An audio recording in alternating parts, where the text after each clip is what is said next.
今集我口唱我心，嘉賓有洗米華華哥。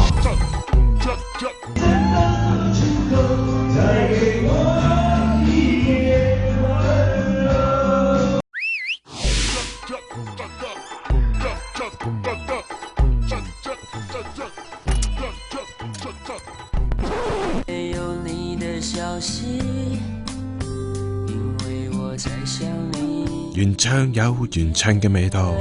愛我別走，愛我別走。如果你說你不愛我，耀陽亦有耀陽嘅味道。你真的說出口，再給我一點溫柔。華哥唱當然有華哥嘅味道啦。事緣前晚洗米華現身澳門出席旗下太陽城某位股東生日飯局，洗米嫂同大女梓彤都喺度。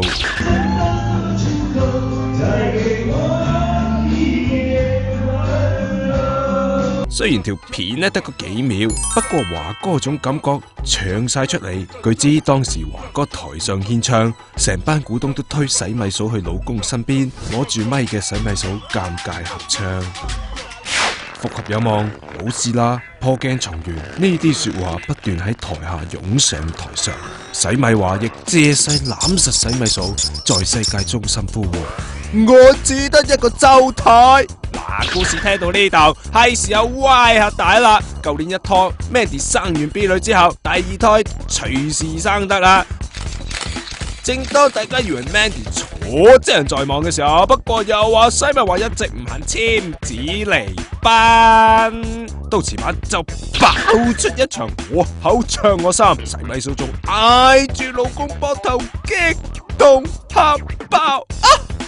據有返到 party 嘅人透露咧，兩公婆唱完歌仔落台之後，成班人圍實洗米嫂勸佢唔好離婚，不過洗米嫂最後卻沒有答應。洗米嫂閨中好友咧就同我哋講，話洗米嫂咁堅持，因為呢個傷害太大啦，只會當洗米華係女女嘅爸爸，喊爆唔係原諒老公，而係因為現場好多朋友撐自己。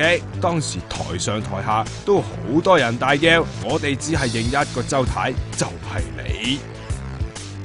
有份做司儀嘅阿伯咧就話當時係華哥唱緊愛我別走，有朋友拉 Heidi 上台，大家好開心，仲叫佢哋合唱。不過阿 Bob 就話見唔到洗米嫂喊，可能係有少少尷尬，而華哥嗰陣時亦有少少醉意喎。嗱，計我話醉酒就三分醒，我口唱我心，你懂的。